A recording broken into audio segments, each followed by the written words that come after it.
But let me know if people are sitting outside. Yes, Om Sthapakaya cha dharmasya sarvadharma swarupine avatara vadisthaya Ramakrishnaya te namaha Jananim saradam devim Ramakrishnam jagadgurum Padapadme tayo shritva Pranamami muhurmuhu Namah Shri Yatirajaya Vivekananda Suraye Satchit Sukha Swarupaya Swamine Tapaharine. Good morning, everybody, and welcome to this Sunday session.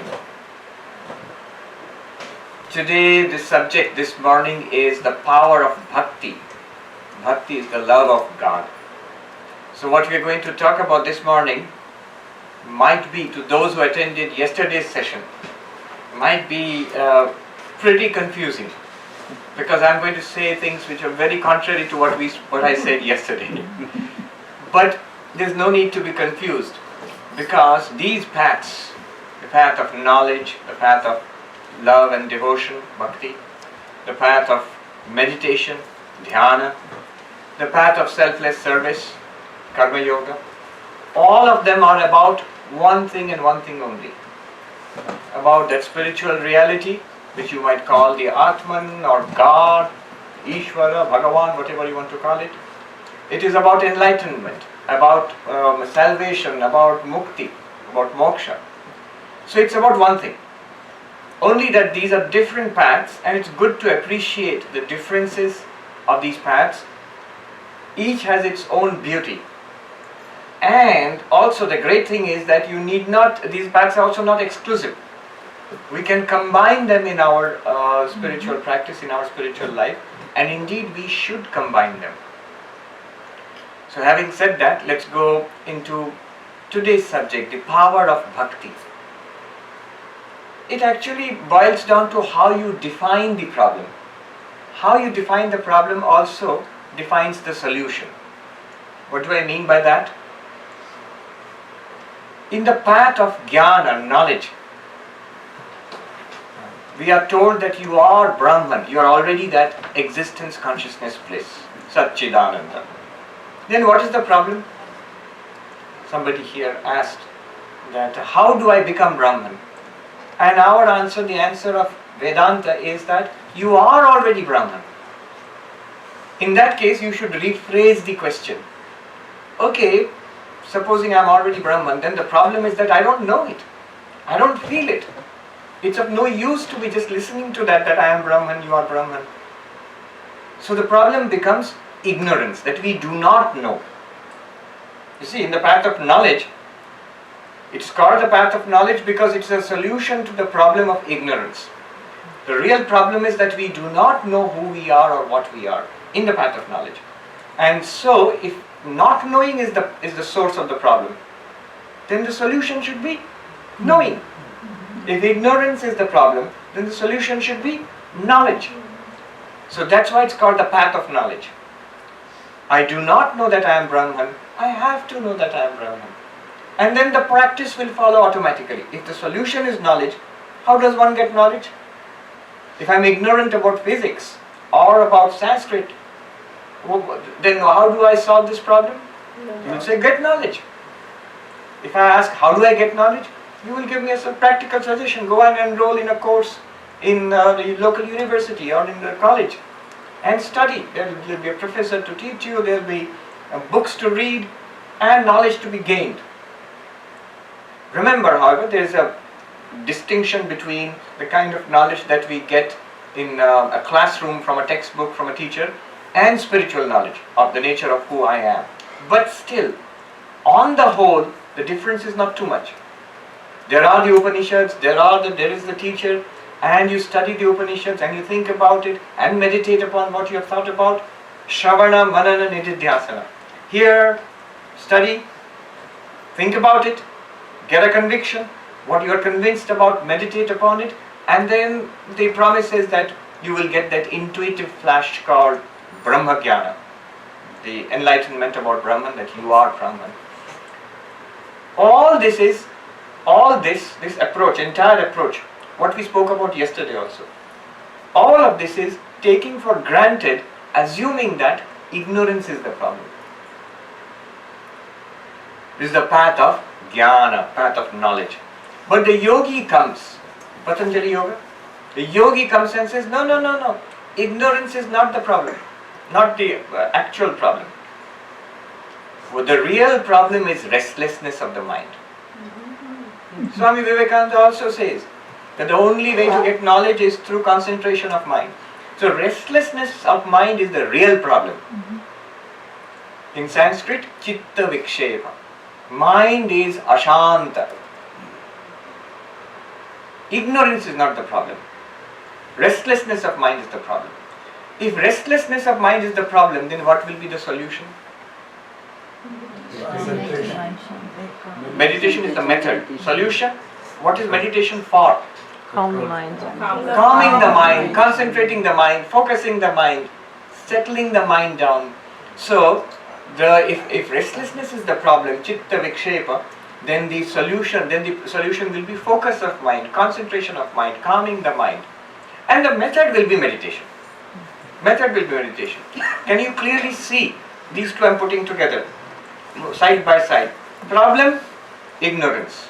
Solution, knowledge. Method, Shravana, Manana, Nididhyasana, the path of knowledge. Problem, restlessness of mind. Solution, concentration of mind. Method, meditation. Now you go to the Patanjali Yoga Sutras. What is yoga? Yoga chitta vritti nirodha. Yoga is calming down the modifications of the mind. Swami Vivekananda, in his commentary in Raja Yoga, he compares the mind to a lake. And the reality which you are, the Atman, the Purusha, what we really are, is compared to the bottom of the lake. And he says, what is yoga? Is calming the lake so that there are no waves on the lake. Two things you require. There should be no waves in the lake, and the water of the lake should also be clear. If the water is muddy, you cannot see through to the bottom. Even if the water is clear, if there are waves on the lake, again you cannot see through to the bottom. And if there are waves and muddy water, then no chance at all, which is mostly our condition. So the water has to be pure and clear, and the waves also have to subside. Then you can see through. The water of the lake will be like glass, translucent, transparent almost, and you can see through to the bottom. The third sutra of Yoga Sutra says, Tada drashtu swarupe avasthanam. When your mind is in deep samadhi, calmness, deepest possible absorption, then what happens? You, the drashta, the consciousness, in Yoga Sutra, the ultimate reality which you are, your own reality, is called Purusha. Purusha here does not mean man. It means the being of pure consciousness. And Prakriti is matter. You will remain in your own real nature. You will be appreciated in your real nature. Appreciated means you will be able to understand. I am not the body, not the mind, I am consciousness. When will you understand this? When the mind is calm.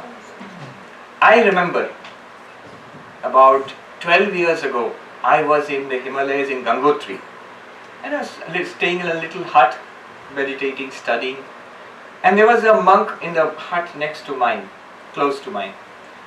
One day I was sitting near the river. This was in around this time, August, September, when the rains have subsided, and all the rains are going on still. You know, the water becomes very muddy, landslides and everything in the higher reaches of the Himalayas. And there is torrential water, because a lot of water is accumulated because of the rains. So a lot of water flows. And it's muddy, and it's fast. The river is narrow and fast there, in the high Himalayas. So sitting near the river, Ganga. And this monk came and said to me, you know, Vishayi ka man, yogi ka man. The mind of a worldly person, the mind of a yogi. The distinction that he drew to that day. Sometimes you get teachings you can never forget. Sitting in front of the Ganga flowing past, at that time he came and told me, few minutes only, unforgettable, I'll share this with you. A worldly mind and a yogic mind. Mind, remember, we are talking about Atman, Brahman, Purusha, no. God, no. We're just talking about the mind. Worldly mind, yogic mind, difference. He said, Ye jo nadi, you see in the river now. Look at the water. There is a lot of water. It's flowing fast. It's muddy. And it's dangerous. A worldly mind, come forward. A worldly mind, a mind engaged in the world, is exactly like that, he said. What is the similarity? There are a lot of thoughts. Many thoughts. Worries, anxieties, desires, many thoughts. And changing fast, flowing fast, one after another, quickly. And muddy, impure, which we ourselves, it disturbs us. He said, this water which you see in front of you in the river, it is flowing, he says, you cannot drink it. It's muddy. And you cannot give it to anybody else to drink. खुद नहीं P सकते, किसी को दे भी नहीं सकते. You cannot drink it yourself, you cannot give it to anybody else. Similarly, a worldly mind, it does not give you any peace, and nor will you give any peace to people around you. If I have such a mind, I am disturbed, I am unhappy, and people around me also are unhappy with me. Because of the very nature, intrinsic nature of that mind. It's mixed with so much impurity. And the fourth thing he said was, look at this river now, it's dangerous. Just the day before somebody had been drowned. People will come with great devotion, Ganga, I have to take a little bath in the Ganga. The Ganga in Haridwar is different or Kashi is different, and Ganga in Gangotri very different. It flows very fast and surrounded by big rocks. Somebody got drowned and all that. So he said, look, it's dangerous. Similarly, a worldly mind is dangerous. When it will become depressed, when it will drive a person to suicide, you never know. Worldly mind. Children in India, there are so many reports committing suicide. Why they have failed in an examination? Or something happened. Parents scolded. They have gone to commit suicide. What craziness! But what the craziness of the mind? It's a world, a mind which is impure, full of fear and anxiety and desire and dissatisfaction and frustration. So he said it's like that. Then he said, contrast this river with the river if you ever come, he said to me in Hindi, Jade ke samay mein agar aayenge, if you come in winter, this very river which you are seeing here, there will be very little water because it's mostly ice. It will be flowing slowly. Sometimes it stops also because the glacier extends, so it stops. And he said, the water is clear and sweet. खुद P सकते हैं, दूसरों को भी पिला सकते हैं. You can drink it and you can offer it to others. And it's very safe, you can walk across. Though I would not recommend it. Once I was walking in a bus dropped me off near a particular place in the Himalayas. And when I was walking across the road, there was a fast flowing stream which was flowing across the road, eroding the road also. Not deep. So I thought I'll just take off my socks and I had sandals and take it off. I'll walk across the stream. The moment you take 2 steps inside, your feet are frozen. Now you cannot walk any further. Because it's very cold. It's just ice melted water. Anyway, he said it's safe. You can walk across also. Similarly, he said a yogi's mind. There will be few and selected thoughts. You are in charge of what your mind will think about. Imagine the beauty of such a mind. When you want, you can stop the thinking. Samadhi. And the thoughts are pure. The water is clear. The thoughts are pure. Devotional, calm, meditative. It gives you peace, and those around you, they will also get peace. It gives you peace and people around you also get peace. And the last one is, it's not dangerous. The yogi's mind, it takes you to your goal, whatever it is, God realization, moksha, nirvana. So compare this. And what makes this difference? Vishayi means worldly mind. Yogic mind, what makes the difference?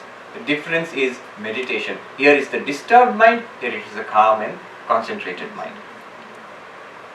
Not just meditation, but purity of mind is also necessary. Otherwise it will not become calm. Okay. Again, not our topic today. This is the path of meditation, yoga. They defined the problem as restlessness of mind. So the solution became concentration of mind.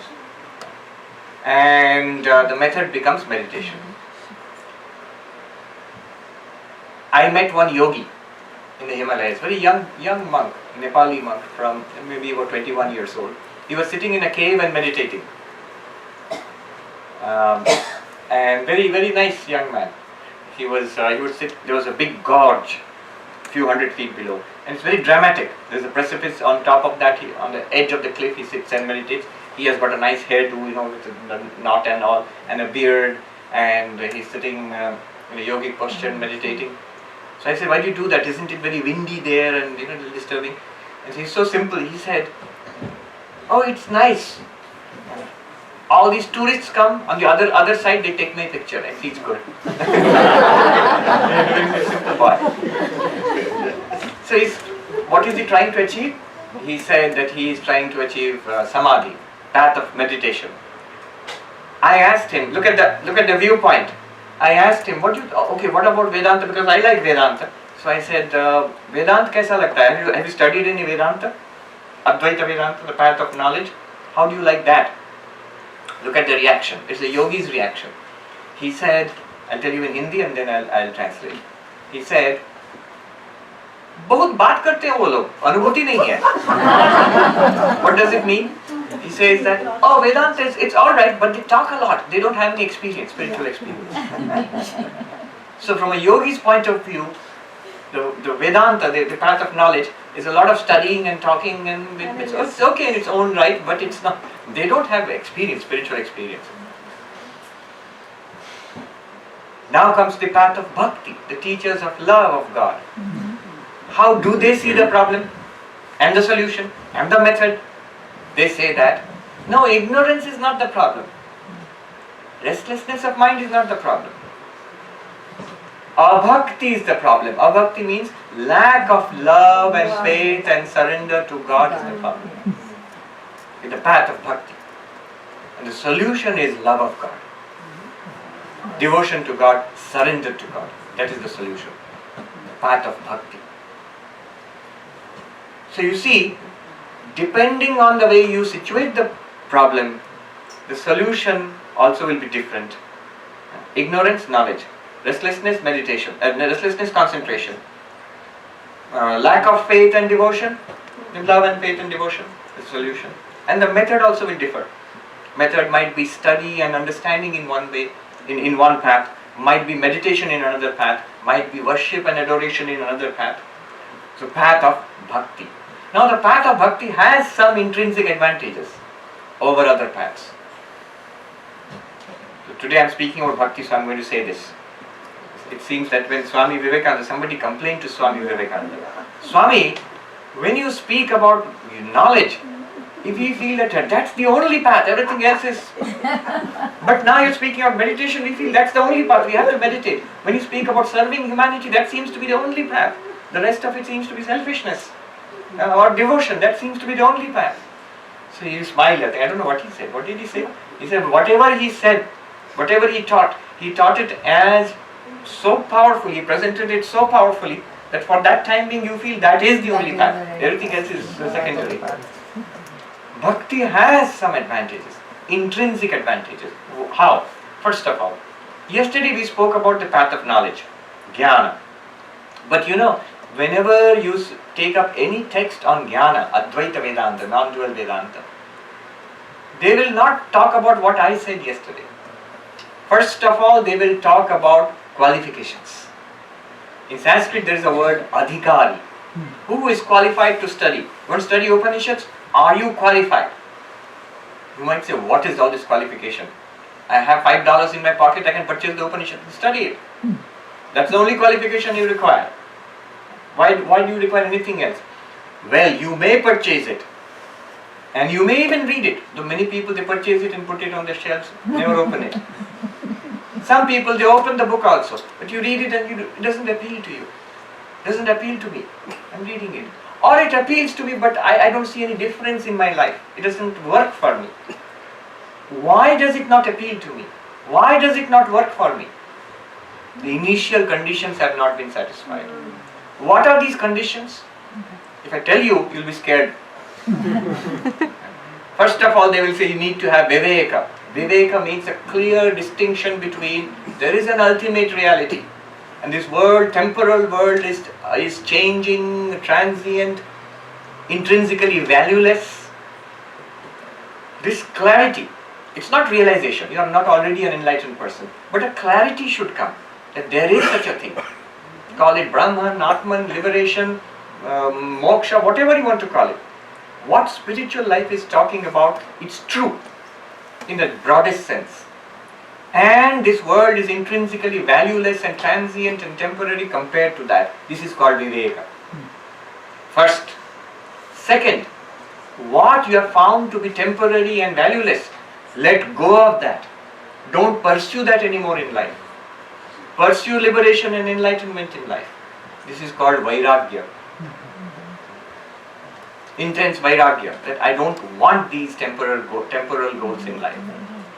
And that's not enough. There's a sixfold discipline. Calmness of mind, shamaha. Control of the sense organs, damaha. Withdrawal from worldly pursuits, worldly enjoyments, uparati. Focus on spiritual practice, samadhana. A kind of spiritual toughness, that the world will throw problems at me. I will put up with all those problems in pursuit of enlightenment. Titiksha. Titiksha means what? Endurance. What kind of endurance? There's a lot of worldly endurance. How much you put up with for the sake of your job? I don't feel too good today. I'll miss the Sunday lecture, Vedanta lecture. No problem. I don't feel too good today. I won't turn up for work today. Oh, problem. You don't feel good, you feel ill, but in spite of that, you force yourself to turn up for work. Why? Because the consequences are there. Don't turn up for spiritual practices, don't meditate, don't repeat the mantra, don't open your Upanishad book. It doesn't seem to be any consequence. But that titiksha, that toughness must be there. I want enlightenment. Just like I pursued my worldly goals. See, most of us, we've come from other countries. You come from across the 7 seas to settle down here. Any immigrant population has to struggle. So you have put up with so much trouble in life. Are you willing to put up with trouble for spirituality? Are you willing to put up with trouble for enlightenment? The highest goal, the highest purpose, the most serious use of life is enlightenment. Titiksha, required. Toughness, a spiritual toughness. Shraddha, a faith that what the teachers are telling me, what the scriptures are telling me, this is true. I don't get it yet, but ultimately it's true. And then finally, mumukshutvam, an intense desire to be free of limitations, to attain enlightenment. What am I talking about? Qualifications. Before you open the first book of Vedanta also. I went to Nalanda University, which is a very ancient university in India. Now it's ruins, but it's preserved by the Archaeological Survey of India. The university existed from 500 AD to about 1200 AD, nearly 800 years. It was preeminently a Buddhist institution, but a seat of learning in ancient India. Scholars from other parts of the world, from China, from Tibet, they used to come to study there. They're just ruins now. If you go there, you will see 11,000 students studied at one time. 11,000 students, and each student had a room, separate room, and you can go to those rooms now. One reason is because when the university, in those days when they renovated the university, instead of destroying it and building it anew, They just filled it up and built on top of it. So if you excavate, you can go deep. You can actually see the existing thing. It's really remarkable. Why am I saying this? There is a legend associated with Nalanda University that when you wanted to get admission, Ivy League college, you want to get admission, you turn up at the gate and the gatekeepers were professors. So they're going to ask you questions about grammar and whatnot and so on, different things. If you can answer them, then you are allowed inside. If not, go back home. So I think that's the origin of the term entrance examination.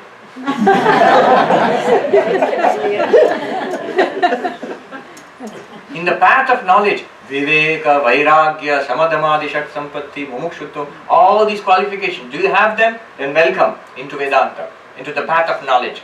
Don't have them, it won't work for you. A teacher told me that with those qualifications, if you study Vedanta, you will get enlightenment. From a teacher, if you study and you go through the study, meditation, thinking, all of that, you will get enlightenment. Without the qualifications, if you study Vedanta, really put some effort into it, you will come to an understanding, but not enlightenment. You will get the feeling, I have learned a particularly clever philosophy, but so what? The difference is in the qualification. Bhakti, the path of love, nothing. Everybody is welcome. Entrance examination, no entrance examination. Can you love? Do you have some love? Yeah, but I don't have love for God. Doesn't matter. You have some love in your heart. Can you love? Yes. Then you are allowed inside. Love of God, we will teach you. Don't worry. That's our responsibility. You are allowed inside. There's a very nice distinction somebody drew. Jnana, the path of knowledge, is like inviting the king to your house. When the king comes to your house, you have to clean up your house, decorate, paint your house, and get the best furniture possible, and do all of that. Otherwise the king is not going to come. After all, you're inviting the king. And when the king comes, what does the king do? Nothing. He just comes, walks in royally and sits in the nice sofa you have provided, and now you have to do things for him. Because it's a king after all. So it's a big deal to bring the king to your house. But Bhakti is compared, Bhakti, the term is feminine in Sanskrit. So it's compared to a very humble maidservant. You don't have to do anything. Just have to invite her to your house. She will clean up the house. She will clean up the house. She will make a spot for herself. She will take care of it. You don't have to bother about it. You have to have all the qualifications before the king of knowledge comes into the house. Bhakti, she will bring all the qualifications herself. Once you allow Bhakti into your house, into your heart, all the qualifications, discipline and truth, and some people outside? Okay.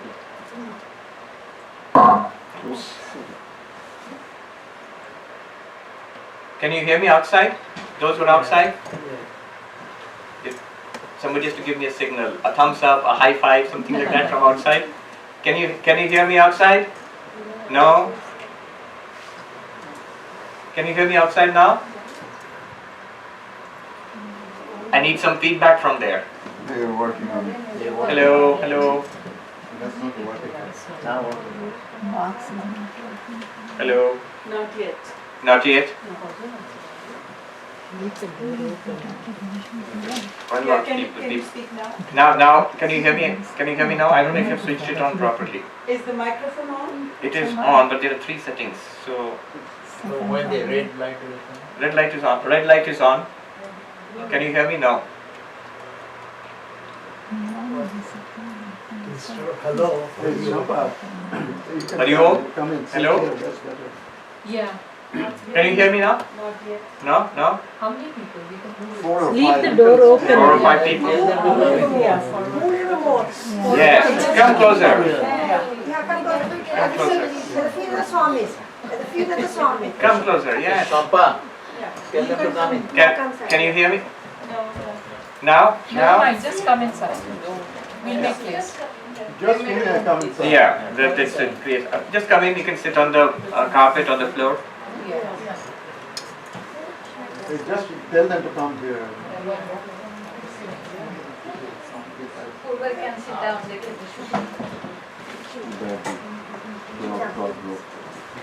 Yes. Come. Younger people can come up here and Swami, others I can think sit up. that the microphone wireless one. Yes. Let's see. Because I tried all positions, not working.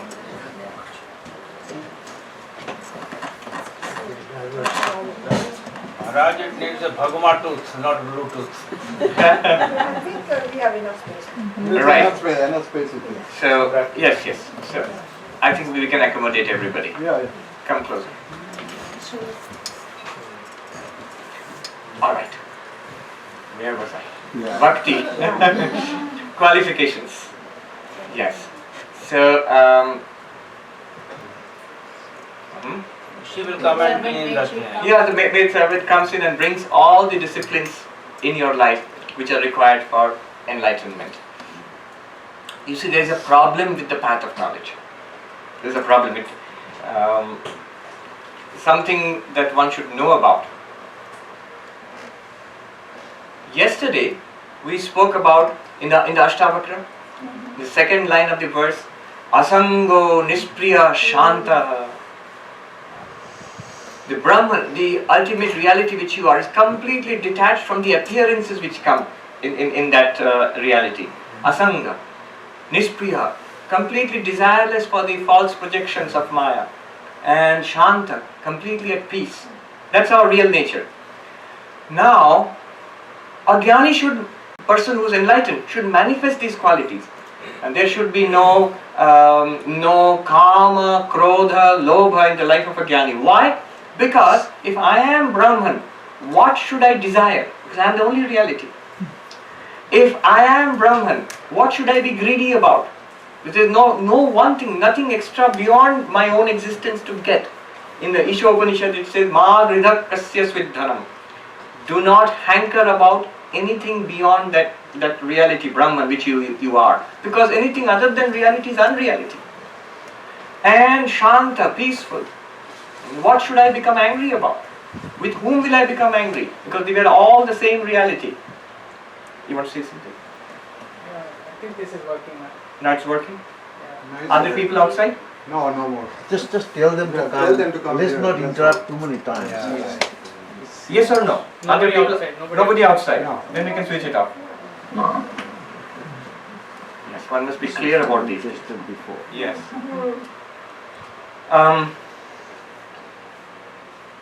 But sometimes you find a person, Vedanta, getting angry, irritable, or desirous. I want this, I want that. Or even greedy. Now if you ask that Vedanta, the person on the path of knowledge, why are you getting angry? And the answer might be, oh, I am Satchidananda, I know that, I am the witness consciousness, Sakshi, Atma Sakshi. Anger is in the mind, you don't understand, you are an ignorant person. Actually, I have met such people. I have a clear understanding of Vedanta. After all, I am not my mind. These problems which you are saying, I don't deny it, but it's in the mind. I am not the mind. But you are shouting in anger. Yes, mind and body, I am the witness. Now, this is not nice. This is not attractive. Who wants to be a jnani like that? In Hindi, one Swami said, "Ye rote hue jnani kisko pasand hai?" I am a Brahma jnani and I spend my life weeping. What good is that? What good is that? Why does that happen? Sri Ramakrishna gives an example. He saw a Vedantic monk who said, who used to tell lies, and then used to tell lies, falsehoods. And Sri Ramakrishna asked him, why do you tell lies? You say that you are Brahman and these things, and then you're telling lies. Why? And the answer that monk gave befuddled Ramakrishna so much, he had no comeback. That monk said, Vedanta says, Sara Jagat Mithya hai, whole world is false, and you are catching only my falsity. The universe is a lie. It is an appearance, an illusion. Why are you accusing me alone? And Sri Ramakrishna was mightily confused. He had some very harsh things to say about such Vedanta. I will not repeat it. Cannot be repeated in polite company. So, rote ve jnani, a person who says I am Brahman and yet suffers, it will not attract us. Why will it attract us? Who wants to be a jnani like that? Now, why does this happen? We should ask, why does this happen? A person may actually have a genuine appreciation of Vedanta, but still the problems are not solved. Why does it happen? It happens because of this. Remember how the problem was situated. Ignorance, solution is knowledge. It's at the level of the intellect. Where is ignorance? I do not know. Intellect. Where is knowledge? I know. Intellect. But our real problem in life is not intellectual. The real problem is at the level of desire and wanting and frustration and emotion and I want this. I want this. I want the world. This is not intellectual. This is at the level of the heart. In Bengali they are saying, pran chai. Pran means your very being, your heart wants it. We don't say in Bengali buddhi chai. Buddhi nahi chahti hai. Intellect does not want anything. Intellect understands or does not understand. Gets it or does not get it. But it's not enough to get it. It is enough to get it when the mind is purified. When the mind and the heart obeys your understanding. If my understanding and my desires are in one line, then it works. I think it was Socrates who said, or Plato, I'm not sure, to know the good is to be good. Our immediate reaction is, no, that's not true. To know what is good is to be good. But you see in life, that's not true. Mostly people know what is good, but they are not good. Why? Do you see the gap? The philosopher says to know the good is to be good. But in practical day-to-day life we find many of us, we know what is good, but we are unable to bring it into practice. Where is the gap? Eliot said, between the intention and the act falls the shadow. What is this shadow? This shadow is the unpurified, unregenerate mind. Our worldly nature. Where the heart, the emotions run towards the world. The intellect may roam in the levels of philosophy and Vedanta. I know that I am Brahman. I understand what is Brahman. But what do I feel? Where does my heart run? I want these things in the world. If I do that, if that's my condition, then where will my attention be? In the Vedanta lecture or on my screen? On the screen. Yes. When the world is presented to me, my attention will run there. Whatever the books of Vedanta may say, my feeling will be, oh, that's nice, that's clever, that's very interesting. But now let's move on to other things. What other things? The other things are what my heart wants.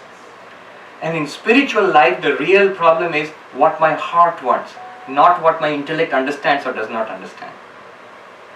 Now here is where Bhakti works. How does Bhakti work here? What Bhakti does is, what is the nature of desire? The nature of desire is, I want. I want. Not that I understand or I do not understand. I want. What do you want? I want the world. I want samsara.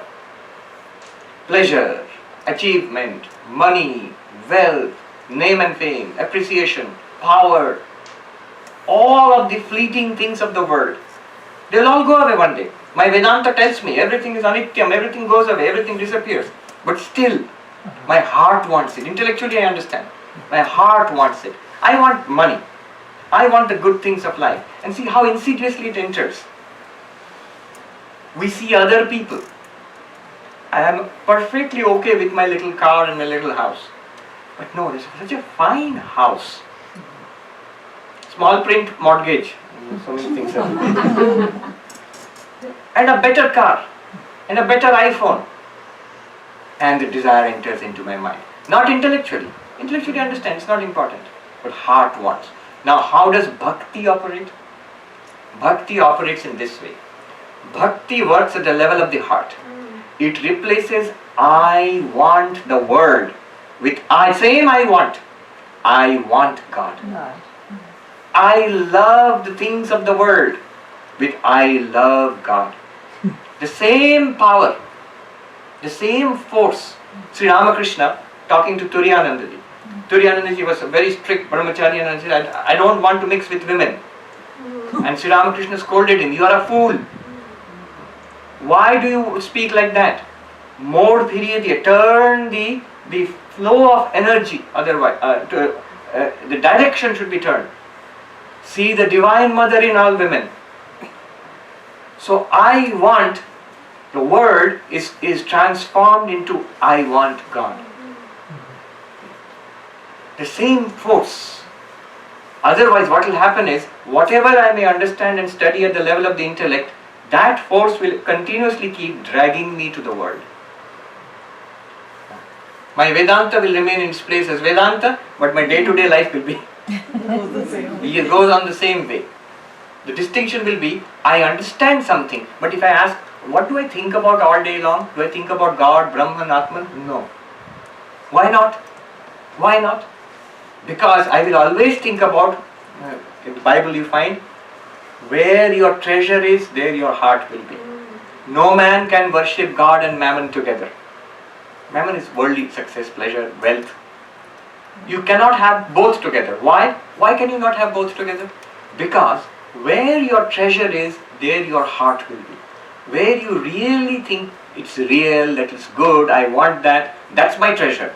So if my treasure is in the world, my heart also will be in the world. It will not be with God. Bhakti changes that. Bhakti works there. That's why those who are on the path of jnana, teacher told me, the more bhakti you cultivate, the more useful it will be to you in your path of jnana. Your path of knowledge is strengthened by cultivation of bhakti towards God. Did Shankaracharya not have bhakti? So many devotional hymns. Did Vivekananda not have bhakti? Yes. Vivekananda in fact says, I am a jnani outside, inside I am a bhakta. I am very soft inside. And he says about Ramakrishna, the old man, he was bhakti outside, inside he was all jnana. He was bhakti outside, inside he was all jnana. Bhakti works at that level. It transforms our desires and takes us Godward. A question may come, hey Swami, that's interesting and that's a good thing to learn, important thing to learn. That bhakti is very useful for jnana. Jnana should be supported by bhakti all the time. The great jnanis were also great bhaktas. Swami Ranganathanandaji, when he was the president of the order in Belur Mutt. So we thought that he's not particularly interested in going to the temple.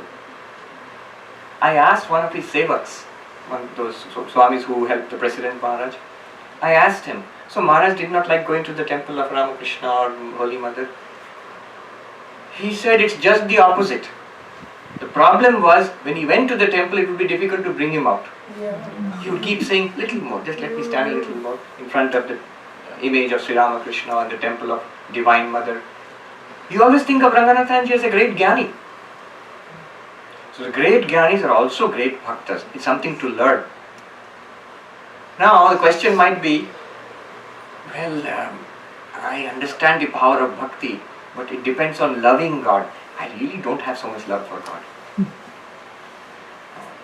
One old monk told me once, he pointed to the picture of Ramakrishna and he said, he was teaching me actually, he said, Bengali I will translate, বুড়োটাকে কি করে ভালোবাসতে পারি একটু বলতে পারো? Can you tell me how I can love that old man in the picture? How can I get a little love for that old man? Bhakti has an incredibly easy way. There is something to learn. What is this incredibly easy way?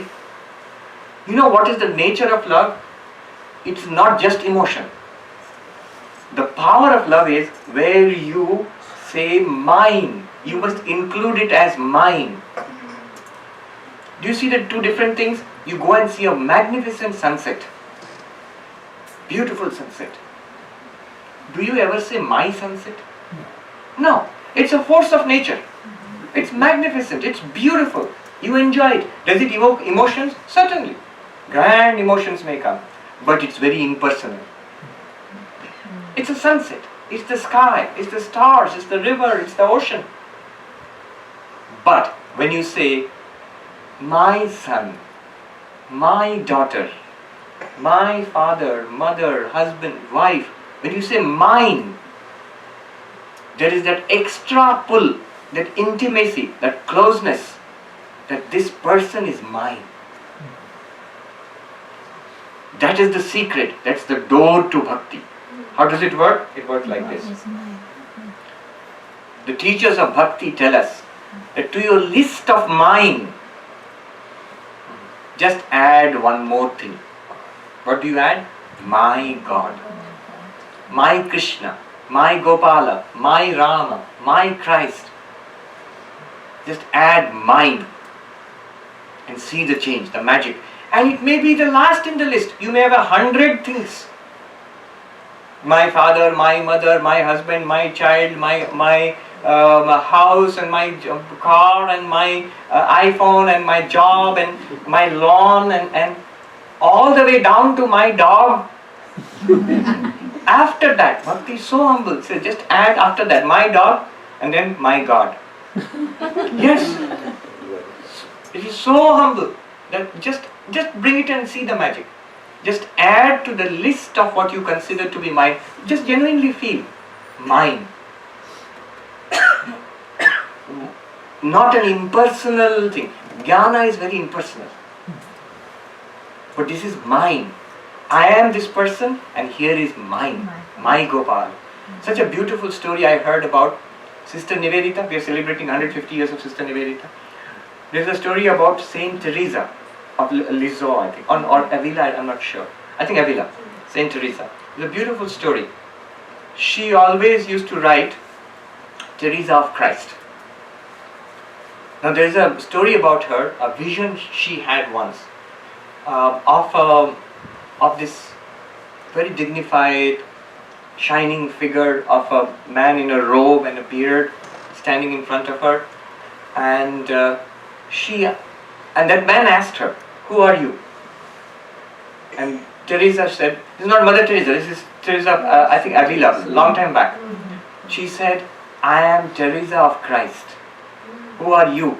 And that figure replied, "I am Christ of Teresa." That mine, mera, apna, mine, that thing should be done. Sister Nivedita, why I mentioned her name, she would always sign Nivedita of Ramakrishna Vivekananda. I belong to them, they belong to me. That mine, that leads to the beginning of love. Bhakti will come through that door. And you know how bhakti comes and spreads over your life. There is a very funny example which is given. Bhikshu pada prasarana nyaya. What does it mean in Sanskrit? It means in India you have these holy beggars who roam about. And they are beggars, but they are also men of God. Sometimes, not always. Now such a beggar, they are called bhikshu. In Hindi you say bhikari, bhikshu. So such a bhikshu comes to your house and says, "I don't want anything, just give me a corner to stay." You said, "Okay, go and stay there in that corner." And he stays there. And then next he says, "I just need a little bit of leg space, to stretch my leg, to extend my leg there. A little more space. And I have this little image of Gopala, of Krishna. So that has to be installed. Of course, not in the same corner when I am staying, another corner is necessary. So there I will install the image of Gopala. Once the image of Gopala is installed, baby Krishna, Gopala must be fed. So food has to be cooked.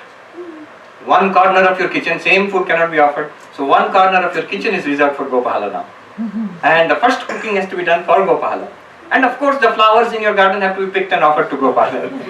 Slowly what happens is called the Nyaya, the analogy of the bhikshu, the holy beggar, stretching his legs. Like the story of the camel who entered into the tent, pushed his nose in first, then his head in first, and finally the man who was staying in the tent was thrown out of the tent. So you will not be thrown out of your house, but in a good way. Bhakti takes over your life. It may enter as 101 in the list of 100. Mine. 101 will be my God, my Gopala, my Rama, or whatever. But slowly it will spread over your life and take it in a good way. It becomes central. Do you see how a baby in the house becomes central? Everything becomes for the baby. I remember one little girl playing in her father's lap in a talk. So I asked, when I watched the father and the mother with the little baby girl, I asked, tell me the truth. It's really she who is in charge, right? And the gentleman, he said, yeah, I just pay the bills. She is in charge. And that reminds me, there was a cartoon. The little girl, she's holding this thing, iPad. She says, iPad. And her elder brother, I think, he's standing there. And he holds up a little computer. What? iMac. And then his mother is there, the mother of the two children. She's smiling and saying, iPhone. And the father is standing with a grim face and saying, I paid.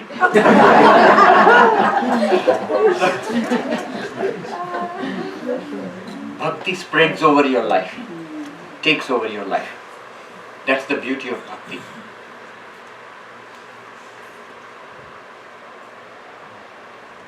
There's a saying about Bhakti that Amrito bhavati, siddho bhavati, tripto bhavati. By Bhakti, devotion, love of God, what is the result? One becomes immortal, Amrito bhavati. Now actually we know, how does one become immortal in Vedanta? It says, Tameva viditva ati mrityumeti. In the Upanishads it is said, you realize yourself as Brahman. I am Brahman. That's how you go beyond death. So by jnana one becomes Amrita, immortal. By knowledge one becomes immortal. Here by Bhakti, it says, the teacher of Bhakti says in Narada Bhakti Sutra, you don't have to bother about that knowledge. By devotion to God alone, that knowledge which makes you immortal, you will get it. Sri Ramakrishna said, what is there in the Vedanta, my mother has shown me. The Divine Mother has told me. Whatever is there in Vedanta, whatever I have to know in life, to realize in life that I am Brahman, whatever you say, I have got it all by the grace of Divine Mother. In the Gita again and again Krishna says, be devoted unto me, surrender unto me, I shall give you that knowledge which saves you. So, one way to knowledge is through Bhakti.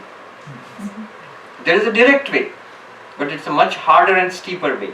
One way, very pleasant and very sweet way, is through Bhakti. Amrito bhavati, one becomes immortal. Siddho bhavati, siddha means perfect.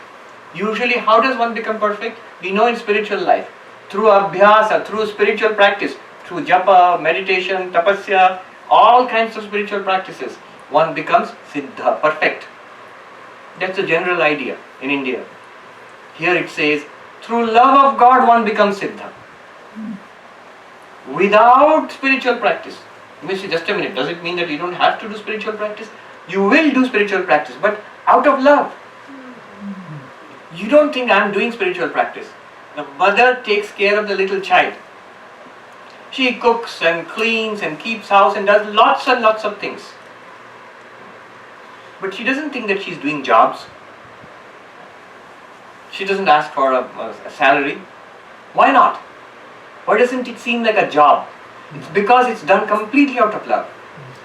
When I do it out of love, repeating the name of Krishna, Ramakrishna, or any divine name, it will not seem that I am doing a lot of spiritual practice. Automatically, joyfully, it will come from your heart. It gives you pleasure. Does it not give you pleasure to take the name of your beloved child? It does.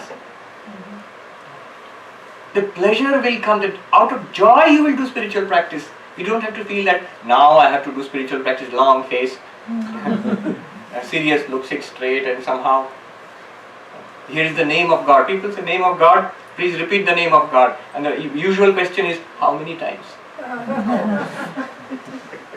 It should be a joy.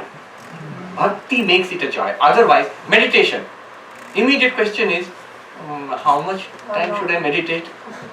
The answer is it is joyful. You should be. Those who actually get joy in meditation, they don't want to stop. It's a deep joy, deep peace. We don't get that, that's why it seems to be a struggle. So, spiritual, without that so-called spiritual practice, siddho bhavati, perfect. And what else? Amrito bhavati, siddho bhavati, tripto bhavati, satisfied. You get deep satisfaction. Usually satisfaction we think comes from bhoga, from enjoyment, worldly enjoyment. I eat, drink and make merry in the hope that I will be satisfied. Never works.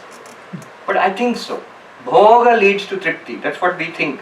Here it says without bhoga, without worldly enjoyment, you get tripti, satisfaction. Without bhoga tripti, by bhakti alone. Without sadhana siddhi, by bhakti alone. Without so-called jnana marga, with jnana, you get amritatvam, immortality, by bhakti alone. Here, before I conclude, I will make a distinction between, important thing, the higher practice of bhakti and the conventional bhakti. This distinction I made yesterday also. There is a kind of conventional bhakti, conventional love of God, where I am using the love of God to fulfill my worldly ambitions. I love God. For what? God will be pleased with me. For what? In exchange I will ask for samsara. What foolishness! What great foolishness! I am brought before the divine presence. God is pleased. Ask, what do you want? I want the world. Money and pleasure and curing diseases. What else is this except samsara? Is it wrong? Again I am saying it's not wrong, but it's a lower form of bhakti. But if you go to the higher form of bhakti, that's what we must do. All of this works only if it's the higher form of bhakti. Higher form of bhakti is, I love God because I like to love God. What do you want in exchange? Nothing. I just want God. I don't want anything else in exchange. I am here before God because I love God, not for any other ulterior motive. That love between mother and the child. That is the closest you can get. Because the mother really does not want anything from the child. Who loves more? Mother loves child more or child loves mother more? Mother loves child more. Yes. Those who make the sacrifice, they actually love more than those who get the benefit of the sacrifice. Children do love their parents, but more as they grow up and understand a little more, then they really appreciate. Otherwise, before that, it's usually the parents who love the children more. Anyway, now, higher bhakti. How can I transform my love of God into higher bhakti? I will mention some practices and I'll end with that. Here is the crucial practice. When you come before the divine presence, in a temple or church or mosque or anywhere, you come before the Lord. Come as a lover of God. Come as a bhakta. Don't come as father, mother, corporate executive, patient in a hospital. Those identities, keep it out of the door. Total submission. I have come here because I love you. What do you want? Nothing. You will see the power.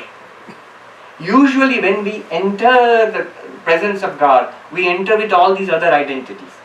I have these half a dozen to-do lists, problems to be solved. Here, God will solve these problems for me.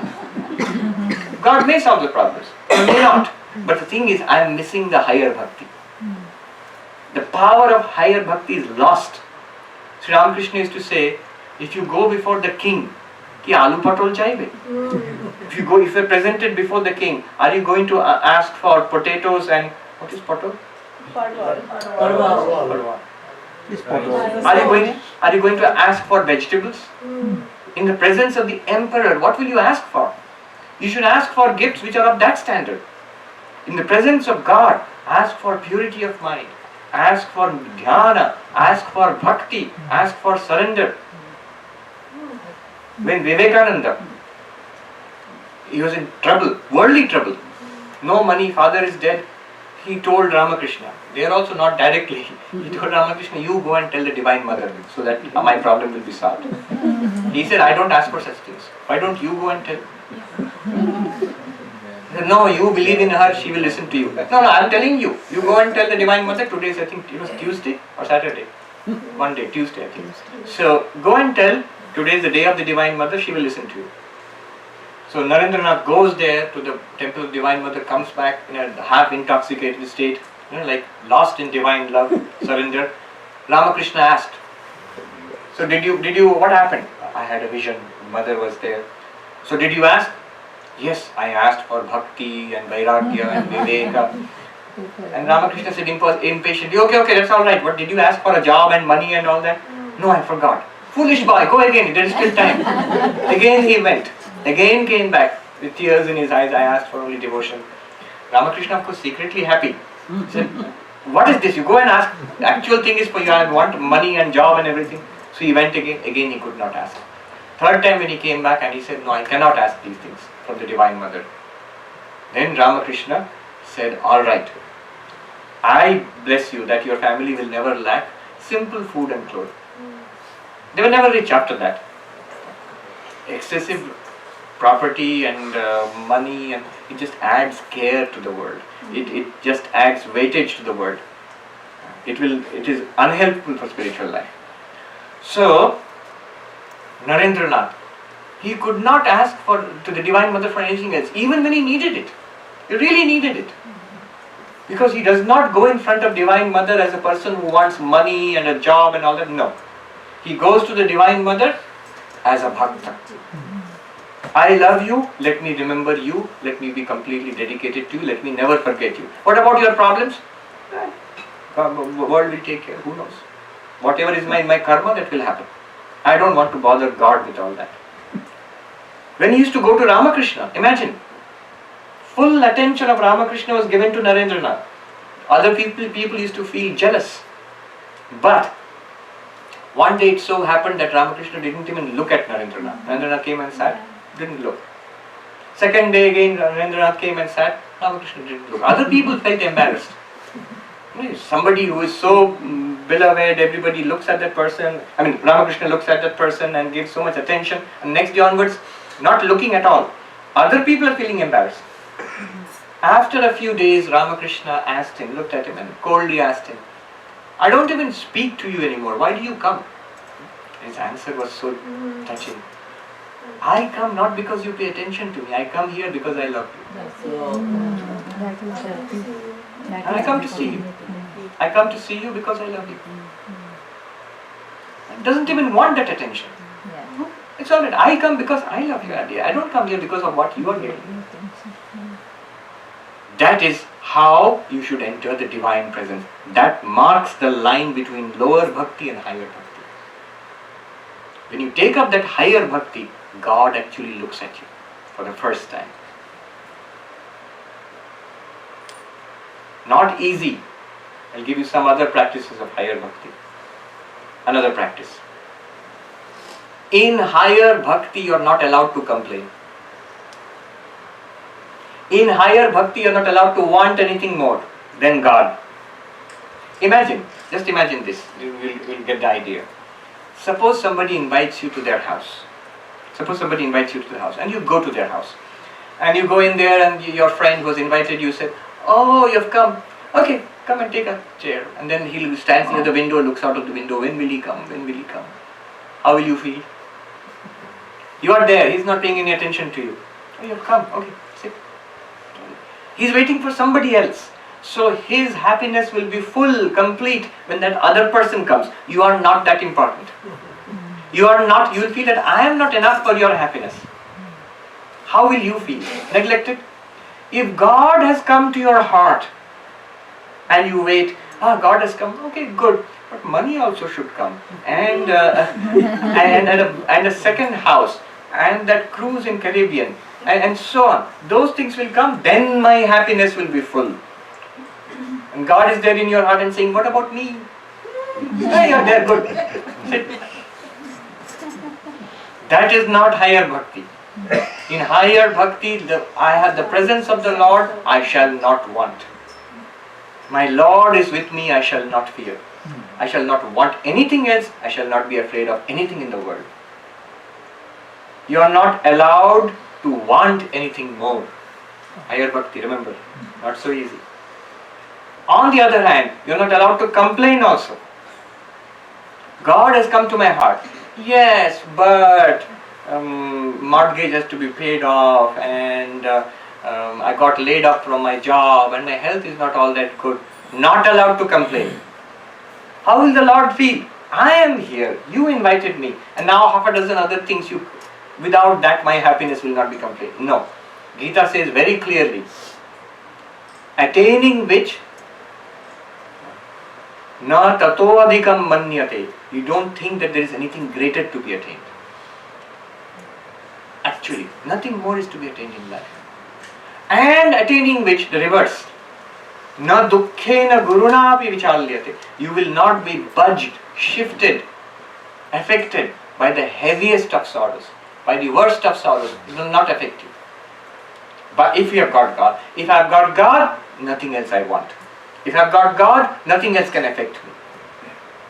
That day is not a bad day, which is a rainy day. That day is a bad day when you do not take the name of Hari. So, higher bhakti, this is a practice. I shall not want anything plus God. God plus anything more, not necessary. And God with all the sufferings, no problem. But minus God, nothing, it's not acceptable. Life is not acceptable. I can go on, but there are other practices. Let me mention two practices quickly. The practices of higher bhakti. One is the practice of nama, name. Another is the practice of rupa. Name is a nice story that when the universe was created, God and man, they had a division of property. Narayan, the Lord, he said to man, Nara means man, the human being. From now on in the universe, I shall be hidden, you cannot see me. The rupa, the form of God is hidden from you. You cannot see God. But the name of God will be with you. The name of God, nama rupa. You keep the name, I am keeping the rupa, the form. The next story. From now on, the name of Krishna, of Christ, of Shiva or Rama or Ma, those are with you. The forms are hidden from you. So the practice of names, those who have got the mantra from the Guru are very fortunate. They have a direct link between yourself and God. That mantra, the Guru mantra, Ishta mantra, most powerful. I firmly believe all spiritual progress in our life, whatever we have attained till now, and whatever is coming in our life, including today, sitting here, all of this comes from that little mantra. I have no doubt. It comes from that. Rupa, form. In Hinduism, God is conceived of in different forms. Durga, Kali, Shiva. It can be a male form, it can be a female form. It can be a form which is impersonal, beyond male and female, like fire or earth or sky. It can be light, it can be a sound like Om. In many different forms is conceived of. So the form of God, I'll tell you a story about that and finish. It's a very beautiful story from the life of Ramanuja. We are actually celebrating now 1000 years of Ramanuja, his life. 1000 years. So he is a great teacher of bhakti, of devotion. Vishishta Advaita Vedanta.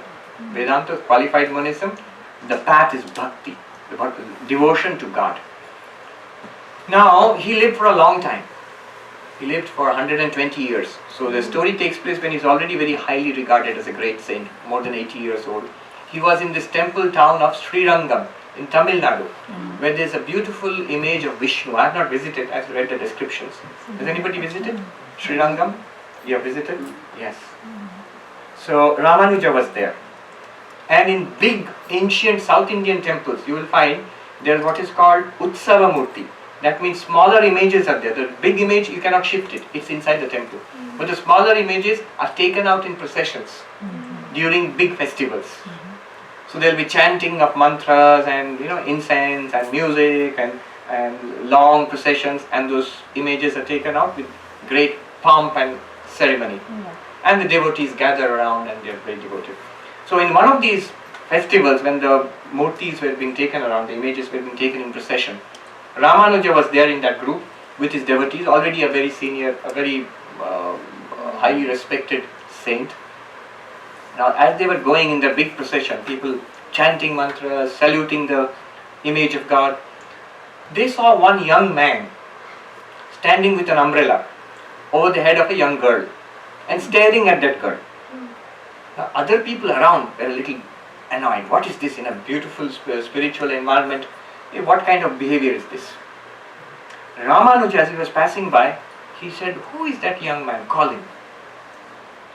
The devotees also were a little upset. Why should Ramanuja pay attention to this useless fellow? Anyhow, they went and asked him. The great saint, our master Ramanuja wants to speak with you. Who are you? He said, "I am Dhanurdasa." He's a wrestler. "Our master has called you." He said, "All right." He put the umbrella down. He walked over to Ramanuja and bowed down to Ramanuja. And Ramanuja asked, "Who are you? And who is that girl? And why are you looking at her in the midst of this great religious ceremony?" He said boldly, without any kind of hesitation, he said, "I am Dhanurdasa, such and such wrestler. And the girl is Hemamba. And she has the most beautiful pair of eyes in the universe. That's why I'm staring at her face." And you can imagine the other devotees went, "Shame, shame, what is he talking about?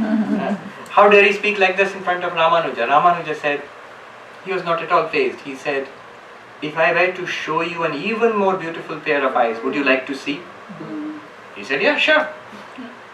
Come today in the evening when the arati is done in the sanctum sanctorum of the great temple of Srirangam to the Vishnu, image of Vishnu. Come there. Will they let me in?" "Yes, tell my name. They will let you in." He said, "Okay." And then he walked away and took up the umbrella over the head of the girl and they walked away. That evening, when that young man Dhanurdasa came to the temple and he was let in, he went to the what is called Garbha Mandir, the sanctum, which is usually dark. In the ancient Indian temples, you will find it's dark. So he went in there, and a few devotees were standing there. Ramanuja was there, the priest who performs the Vesper, the Arati, with the lamp. Now, because it's a reclining image of Vishnu, so first the light will be waved at the feet, at the waist, at the chest, at the face of the image. So that's how you do the Arati. You wave the light like that. As the light of the lamp fell on the face of Vishnu, it's a reclining, sleeping image of Vishnu, fell on the face of Vishnu, Ramanuja caught hold of the hand of Dhanurdasa and said, "Look, the most beautiful pair of eyes in the universe." Dhanurdasa looked into the face of God, and a living face. He saw into the eyes of God and immediately went into ecstasy. Every hair in his body stood on the end. He went into samadhi. Ramanuja, holding his hand, went into samadhi. And the people around him, they were stunned. This ordinary young man, he's in samadhi.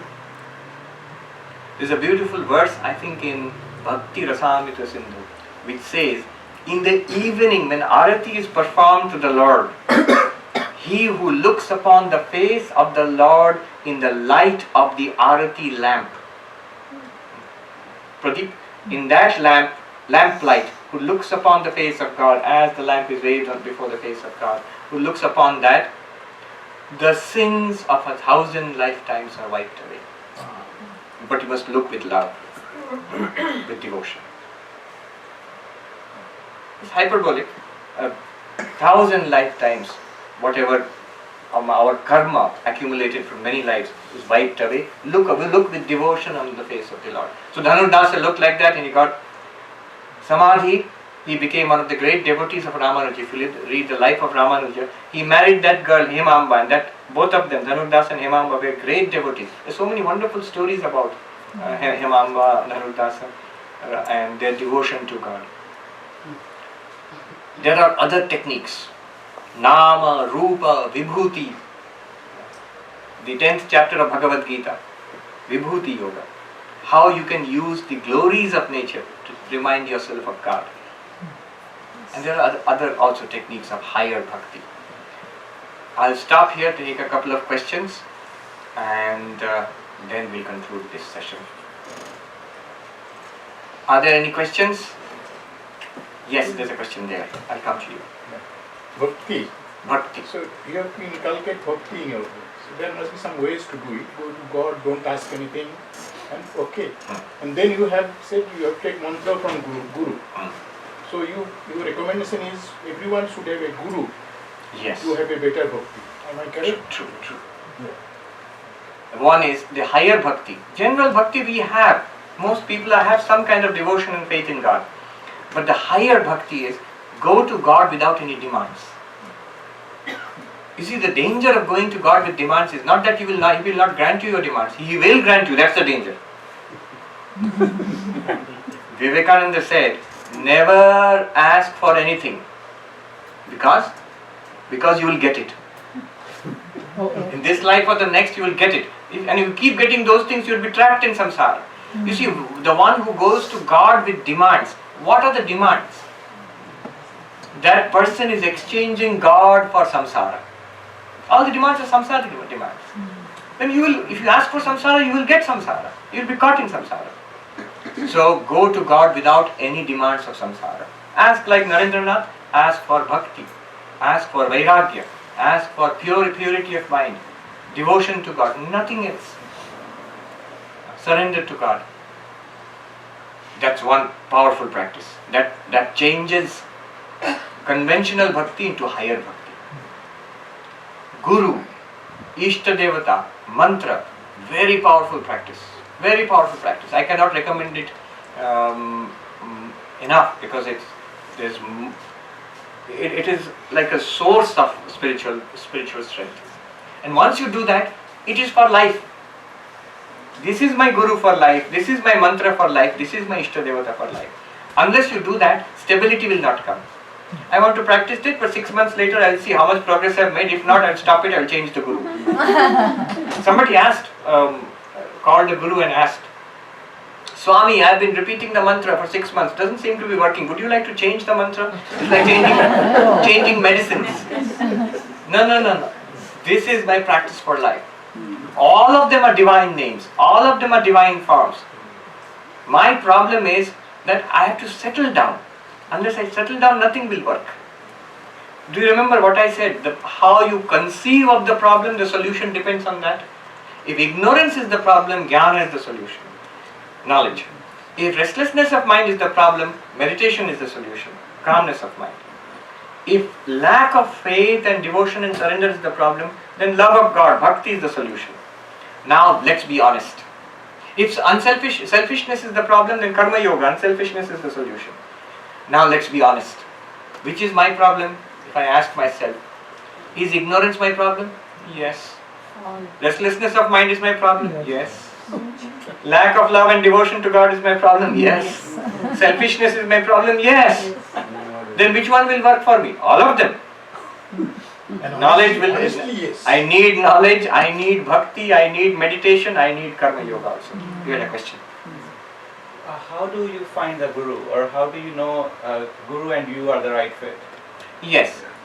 One is a search. We say that when the disciple is ready, the Guru will come. Take up a mantra, repeat it, worship God, pray to God. Guru will come. Another thing, don't worry too much about right fit.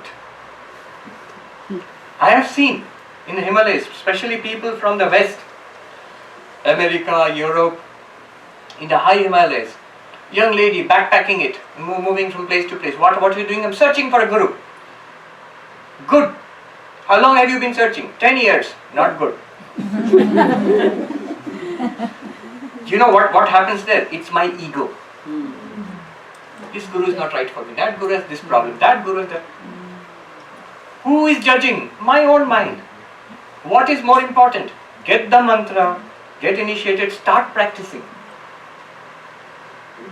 The best of Gurus if you find. After that, what will you do? You are the one who has to practice. No, like Ramakrishna, he will touch Ramakrishna and Narendranath. He will touch and then Narendranath will get an ecstasy like that. That's why a good Guru is necessary. Won't work.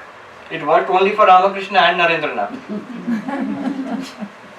Somebody, it seems, went to Raman Maharshi in Tiruvannamalai and asked, Ramakrishna gave God realization to Narendranath. Can you show me God? It seems he said, who is asking Narendranath? Are you Vivekananda? So don't wait too long.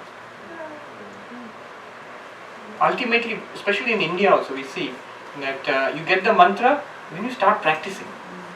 Even too much contact with the Guru is also not necessary. After some time, what will the Guru tell you? What will the Guru tell you? Whatever is there in the Shastras, that only Guru can tell you. What is there in the Gita, what is there in Naradiya Bhakti Sutra, what is there in the Upanishad, that only Guru can tell you. And the rest you have to do for yourself. You have to walk the path. I had a personal experience. I had a severe disease process and I didn't know what to do. And I had a guru explain. I know the doctor came and told me, hey, you're cured.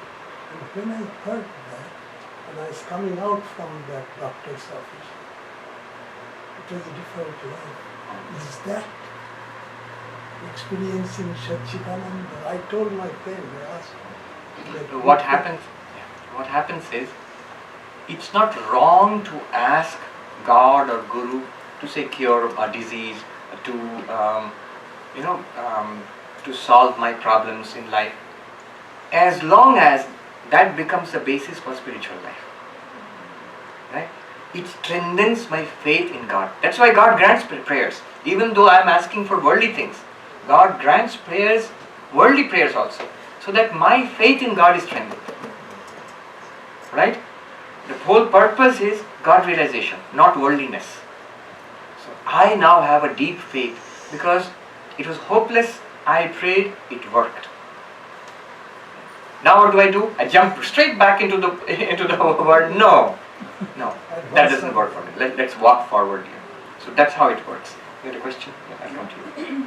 So I had a question on, how all our stories in Hinduism are, leads us to being scared, in my opinion, because every story I read, if I did not do, the person will do something and for God, which is supposed to do, and God did something bad to the person. So if I go for Bhakti Yoga, say take care of Krishna or something, one day I didn't do it, something bad will happen to me. Right. Will something bad happen if I don't worship? No. That bad thing which you feel is going to happen, something wrong is going to happen to me in my life, something will go wrong. That's a weakness of my mind. There is no fear in bhakti. There should not be. Is there a role of fear in religion? Maybe at the most preliminary kindergarten level, where a sense of awe is installed. It is unfortunately a little more in the Abrahamic religions. Fear of God, the wrath of God. In Islam, in Christianity, in Judaism also. That might be good at the beginning. But one must graduate from fear to love. And in the higher forms of Islam or Christianity or Judaism also, it is love of God. It's not fear. Go beyond, be absolutely fearless. One thing that you do not have to fear, I'm telling you openly, one thing you do not have to fear is God. Why? God is love, God is your own self. You don't have to be afraid of yourself. Your own higher self is God. It's much better to practice. Take up a little Krishna and worship and keep it at the center of your life. And practice, my Gopala. Start with that. It's mine. It will become something, maybe the most precious thing to you in life for the rest of your life. Don't worry about being afraid or being punished. No. Those are superstitions of the mind. Many people think, I have got a shrine, especially Hindu households, half a dozen gods and goddesses. Oh my God, if I don't worship that one this way, and then what will happen? I'm frantic and busy. And they keep on adding more and more deities and pictures. I've seen the shrine room of a very devout person. The whole little room, full of pictures. Now how many flowers will you offer? How many incense sticks will you wave? How many mantras are you going? The person is frantic throughout the day. Don't be afraid. That's where Ishta Devata helps. You worship the chosen ideal, God in this form.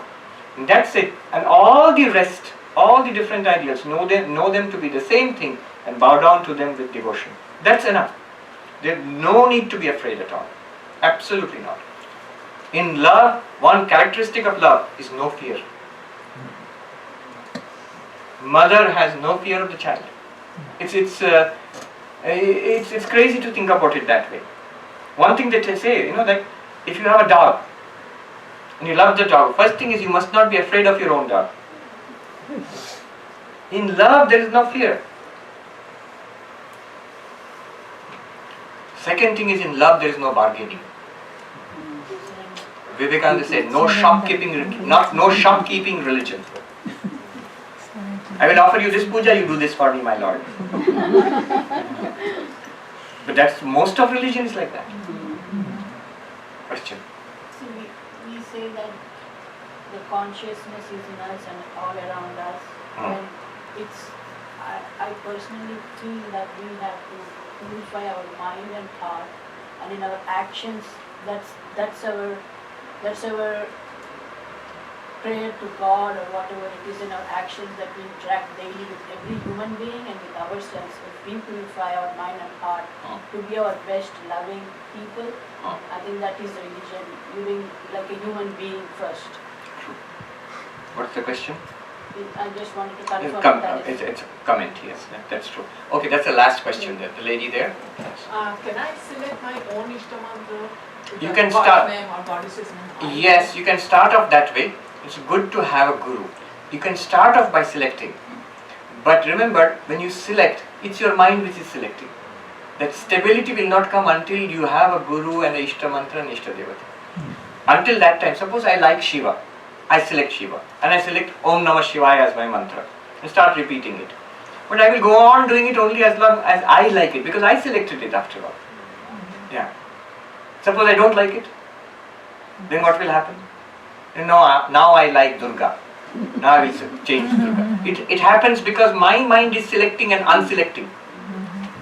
Whereas if the Guru selects for you, that's selected for the rest of your life. Your mind has no questions about it anymore. Because after all, why should you jump from one to another? If all are forms of the same reality, if all are names of the same reality, what is more important, jumping from one to another or practicing one thing for the rest of your life? Practicing one thing. Yes. Is it easier to concentrate on one name because you like it? Yes, but also your liking, if it depends on your own mind, then what will happen is, the moment your mind changes, your liking also will change. Why would you change the life? Doesn't liking change in life? No? If you really like something, you don't change it. All right, try it. You try it. It does. But you will find in 99% of cases, it is a dangerous thing to do. If you like it, start. But it's much better to get the stamp from a guru. That this is your Ishtadevata, this is your Ishta Mantra, I will practice this for the rest of your life. You see, why will it, look at the subtle distinction. If I really like something, why will I change it? You're saying that. Who is saying that? The mind is saying it. Somebody else comes and says, no, look, it's much better to have a guru and a Ishta Mantra and a Ishta Devata. My reaction is, I won't accept it. That's that mind. My mind, it says this, that I love Shiva or Durga and I will repeat the mantra of that. That means now I am completely under the control of my mind. If this mind one day changes, if it changes one day, then I will also change. Isn't it God gives you that idea? Does God give you that idea, or your mind is superimposed? Mind is from God. Yes. See how with what determination you are arguing against this. What is arguing against this? The mind. All the gods are the same, so why is it? If God has given you that mantra through the mind, hasn't God given you the guru? Hasn't God given you the Ishta? No. Because I saw gurus in my family. I was not too impressed.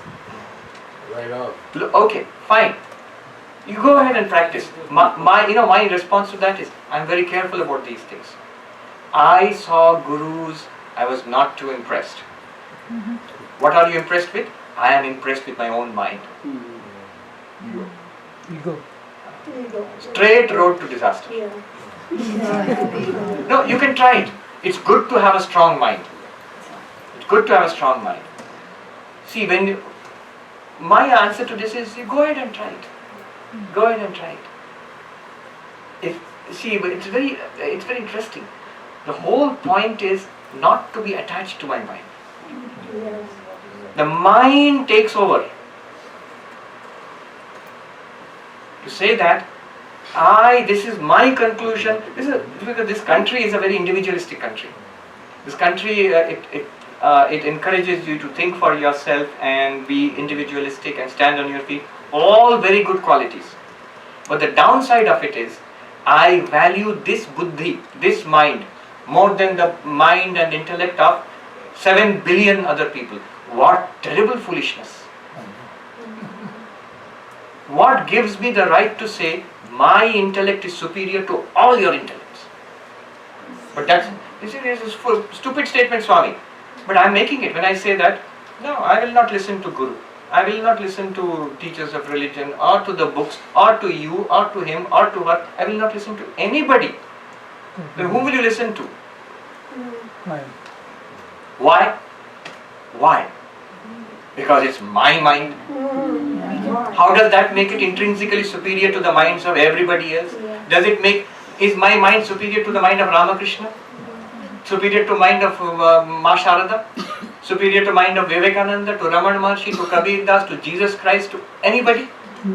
But my will, my consciousness is at par with them.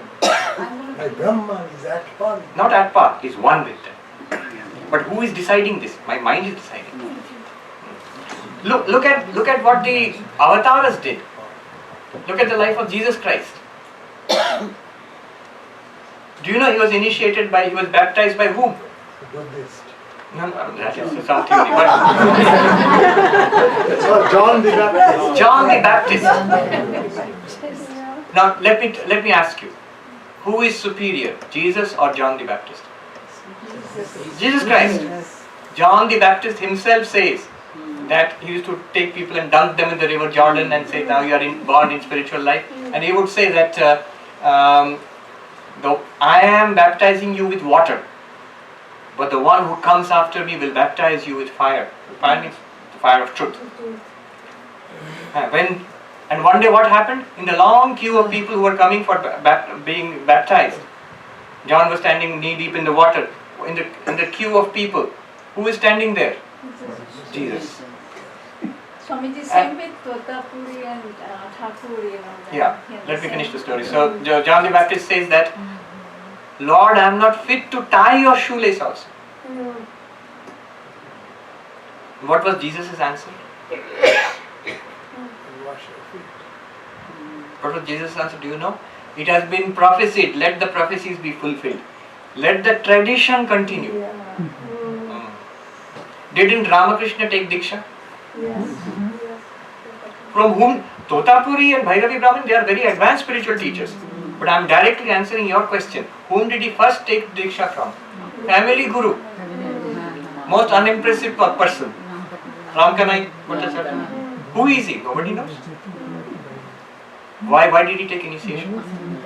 Did Krishna take initiation? Did Rama take initiation? From whom? They had Guru. Who is are Rama and Krishna superior or the Gurus were superior? Gurus were comparatively ordinary compared to Rama and Krishna and others. So that is what.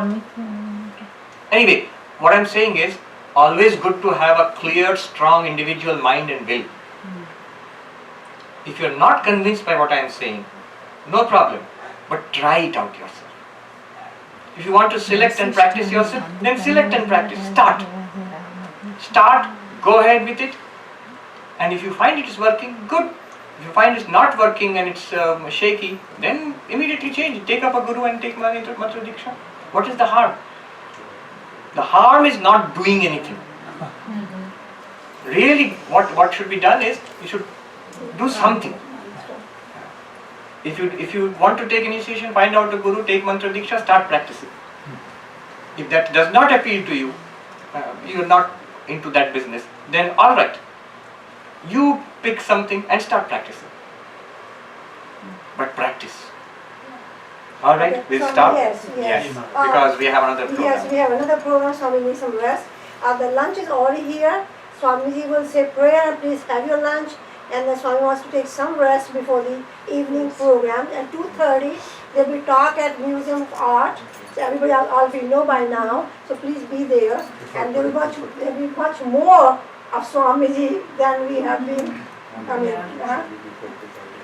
Yes, and Swamiji, thank you so much. On the behalf of our society, all the devotees, we cannot thank you enough. Let me just conclude with a prayer. Yes. With a prayer to Thakur Ma and Swamiji. I pray to the Lord, especially to the Divine Mother, to bless all of us here with deep bhakti. That in this very life, may we attain to pure bhakti, the higher bhakti in life. I pray to Sri Sri Thakur, Sri Sri Ma and Swamiji Maharaj. Let them bless us. They have come here for that. They have come here to give us that. If we are open to it, we will get it. Om Shanti Shanti Shanti Hari Om Tat Sat Shri Ram